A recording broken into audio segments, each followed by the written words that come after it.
Hi, and welcome to a brief early tutorial. This isn't going to be perfect, but it's an early tutorial of the Dungeon Murder card game that I am designing and doing all the artwork for. If you're familiar with other card trading games, there's so many examples out there. Maybe one of the more common ones is like Monopoly Deal, the card game Monopoly Deal, which I quite like. I've included a lot of mechanics from games similar to that. That I then kind of put my own spin on. So it's sort of the basis for this. Let's call them heavily inspired by those game mechanics. But I'll try to, within the best of my ability anyway, kind of explain how this works. Now, I've already shuffled this deck and dealt two hands of 5.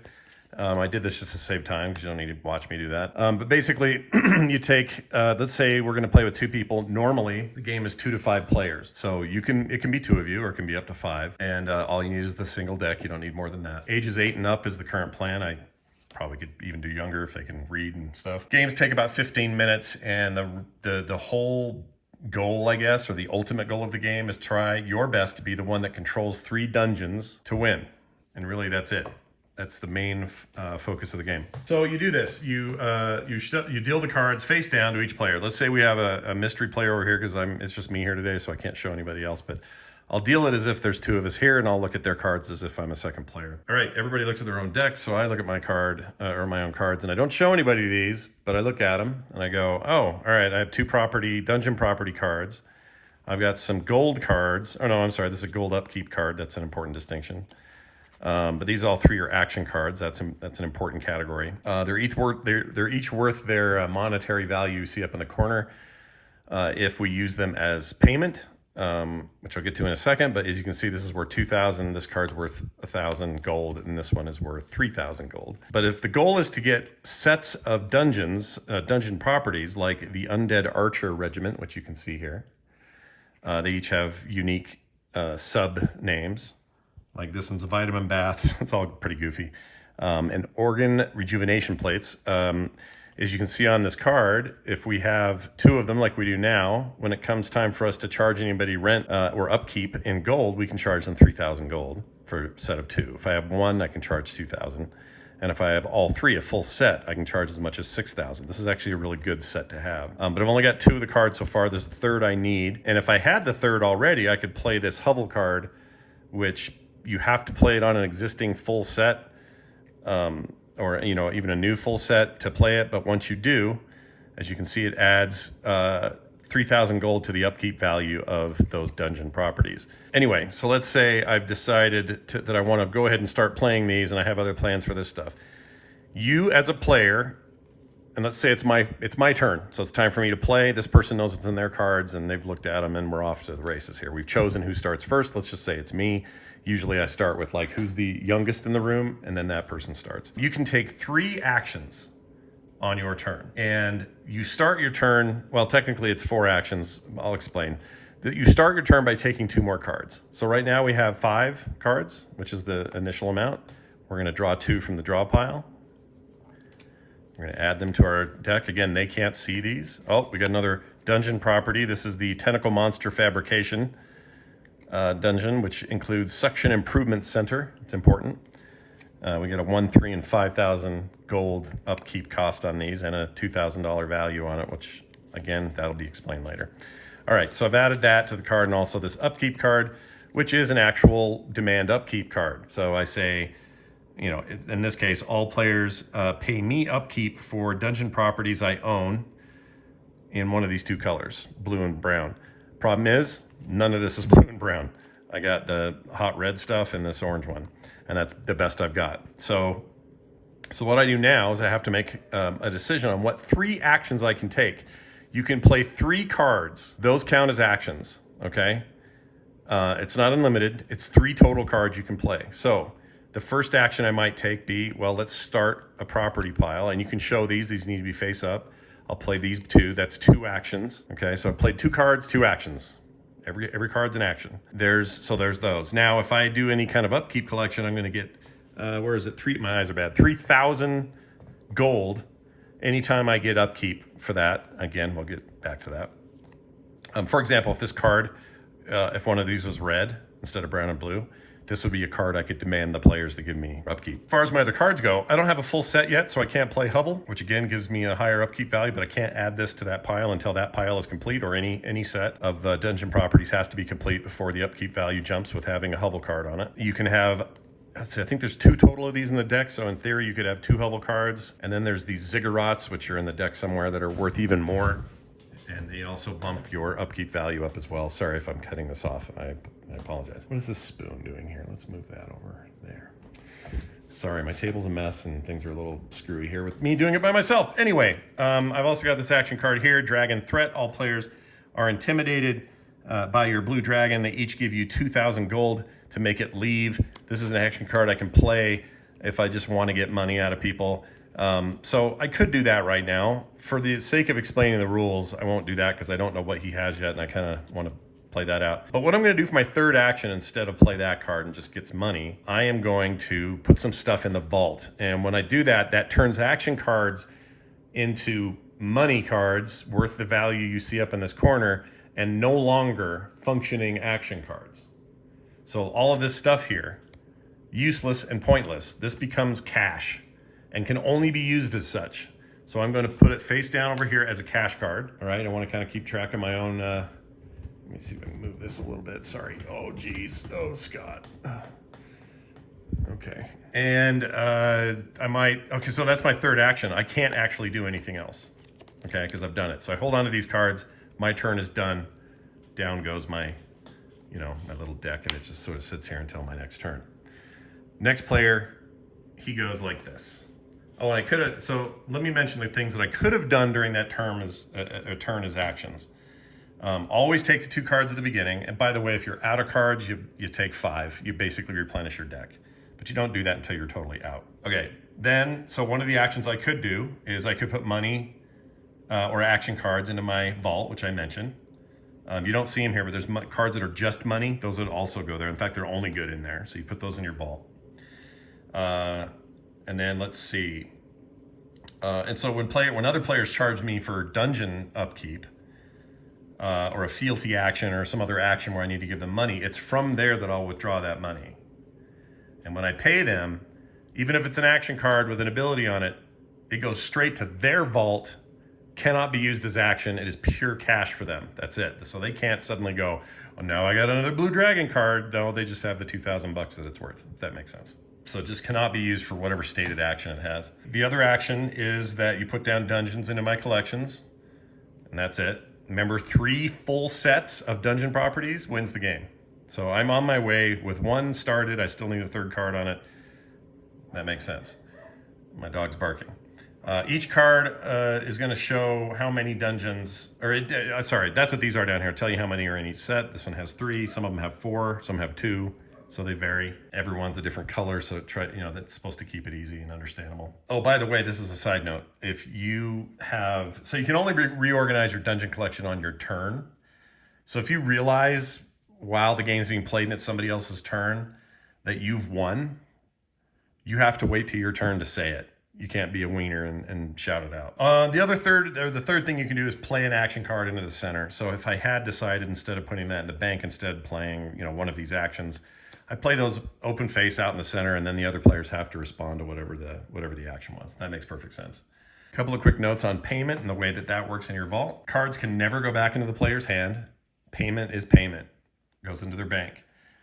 You can never pay with any of the cards in your hand, only from the cards in front of you. So whatever money I got in here, I think those can be face up too. I put them face down because I don't remember how I set the rule up on that, but I think you can actually have the money up so they can see it because it doesn't matter. It's just money.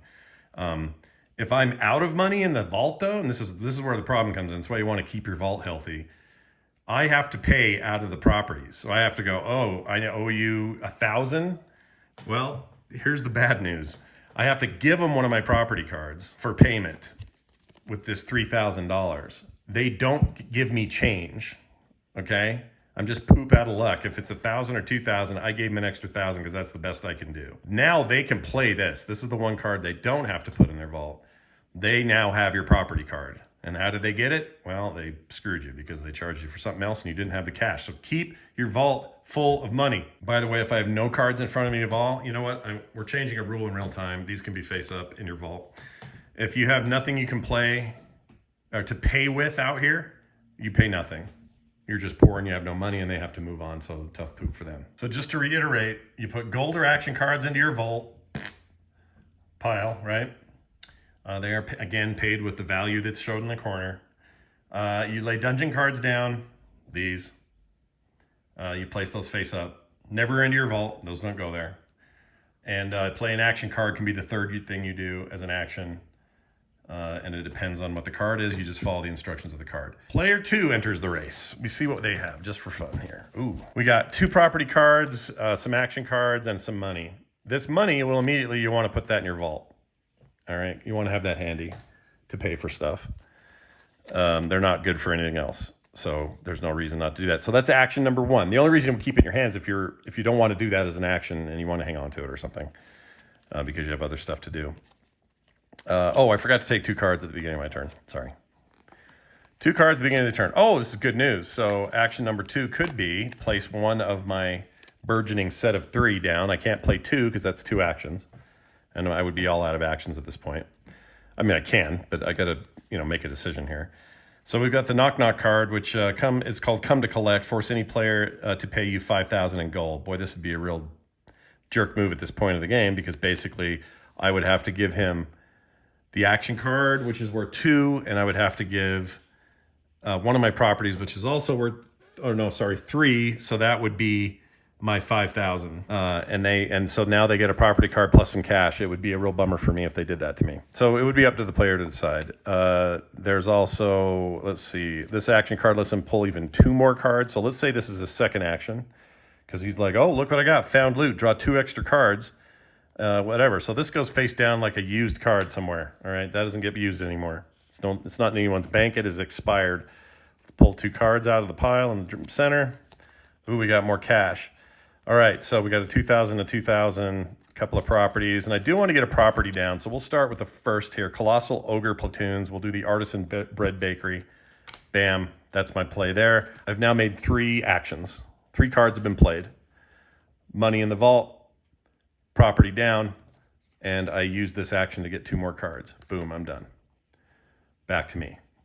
And so on and so forth. That's the game. And the goal is, eventually I'd have this property down, and now we got 2, and I'm collecting money when I need to and when I don't need to. I'm doing other things. Maybe my 2 actions as this player would be that, plus now we got a second property going. This freaks people out because they think you got a roll going. And you might throw another one of these in the vault. And you know what? I'll go ahead and screw my player. I'll say my third play on this turn would be the Knock Knock Come to Collect card, which means I need 5 grand from me. So I'm forced to give them one of these, which goes in their deck. Hold on, I guess this deck. And I'm forced to give them this, which now goes in their vault. So they got money up in their vault. They got an actual one of these cards, and you get it into your hand, but you don't put it down yet. That's another action unto itself. That's now 3 actions. I'm out of actions. I can't do anything else. So bing, we do the next action. Well, Scott over here is pissed. So he's like, all right, well, let's add 2 cards because we draw 2 every time. And we pull up our stuff and we look what we got. Okay.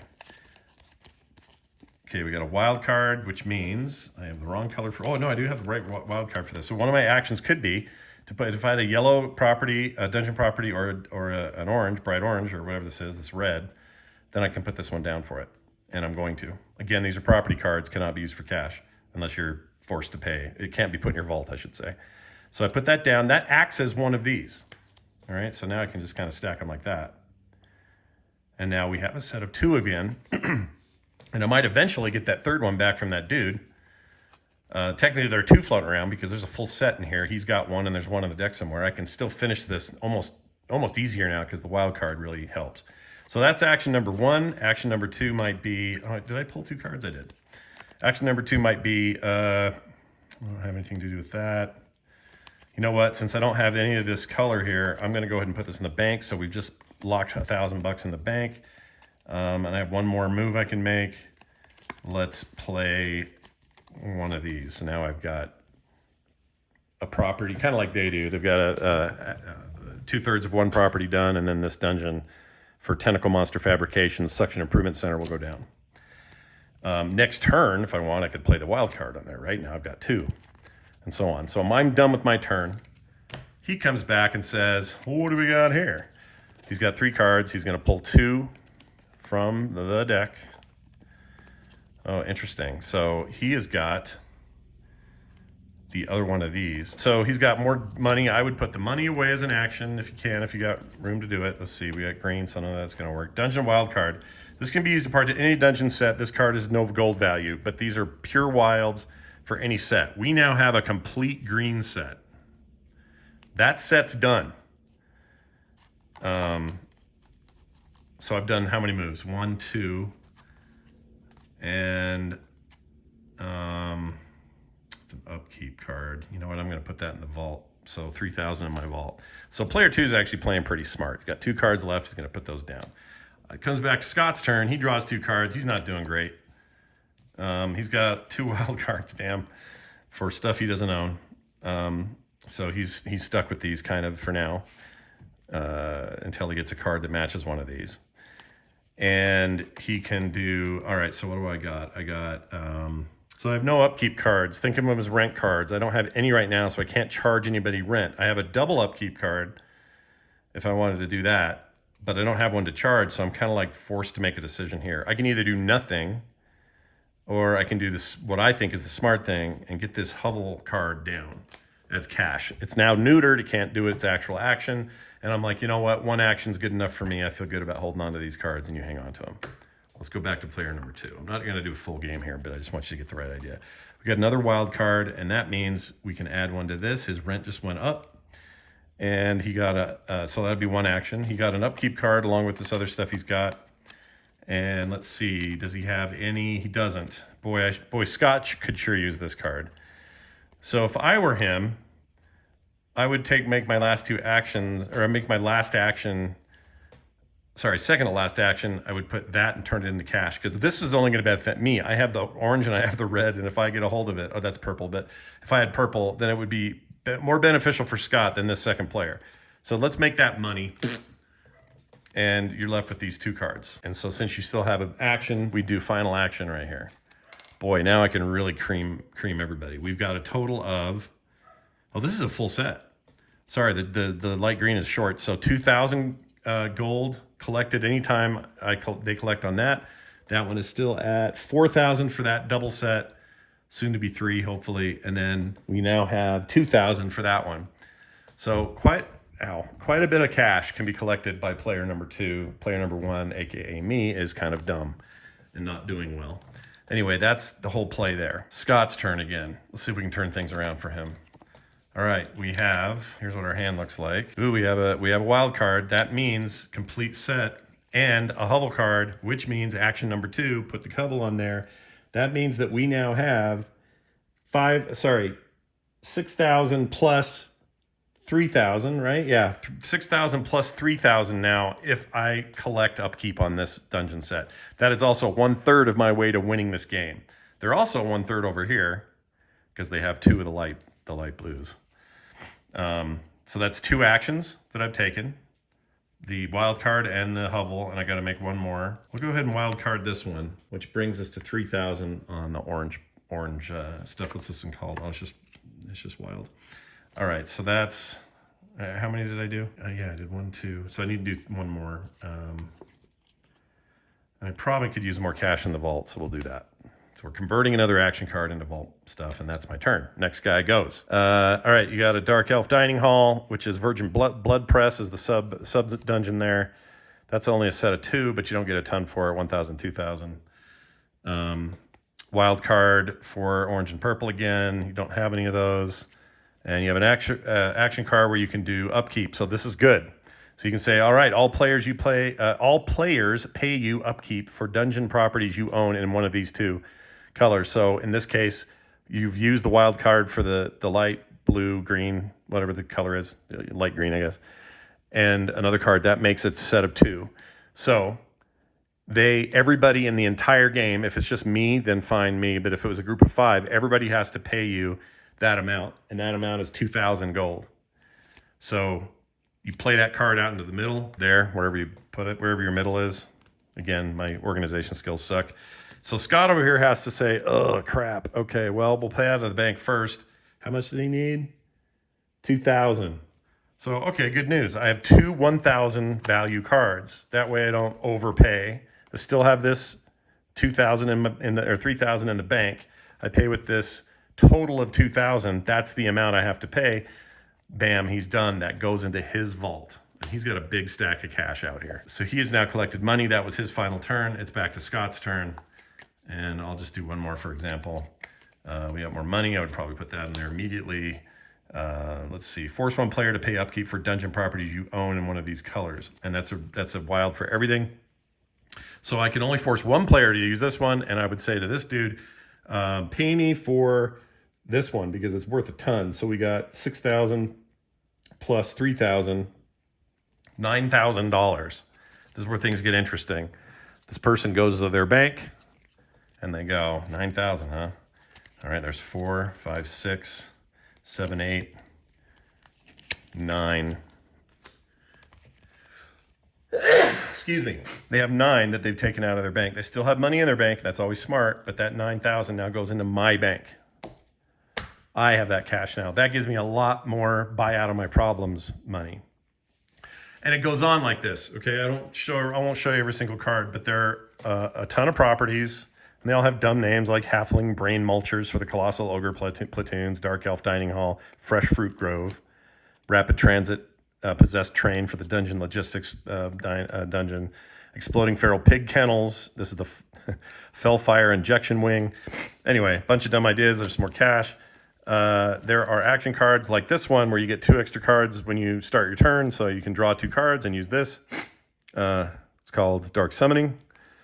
Here's an action card. Steal a dungeon property from a player of your choice. Can't be part of a full set. So we look over here at his red one over here, and we think, oh, I'll take that. That's what that card's for. You can steal his thing, and you may already have 2 of the 3 you need over here.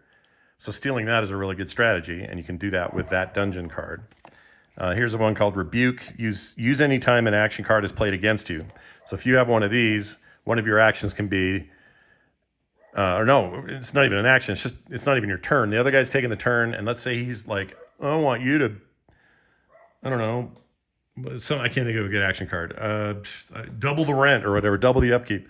I'd say nay, because this card stops you from doing it. It just neutralizes it. It gets played in the middle. It's a dead card. Overturn Stone is 2 extra cards to draw. Orc Double Cross, swap any dungeon property for another player. Can't be part of a full set, so you swap instead of steal. So on and so forth. There's a ton of these. The Come to Collect we talked about. Where's the Ziggurats? I know I got a Ziggurat in here somewhere. There it is. Ziggurat. Add on to any full dungeon set you own. That includes one that may already have a hovel. It adds 4,000 to the upkeep value, and I think there are 3 hovels and 2 Ziggurats, so big money there. We talked about that one. Oh, it's a fun one. Distracting Talisman. Using a distracting ancient talisman, steal a complete set of dungeon property from any player, including grottos and ziggurats that are attached to it. So if he had this over here, he could steal this entire thing, which includes here, I'll show you. Includes the hovel on there. Oh, I said grottos. I changed the name to hovel. Crap. All right, I got to fix that before we print it. That's why I'm beta testing. Anyway, you get the idea. I think that's kind of the idea. Games take about 15 minutes.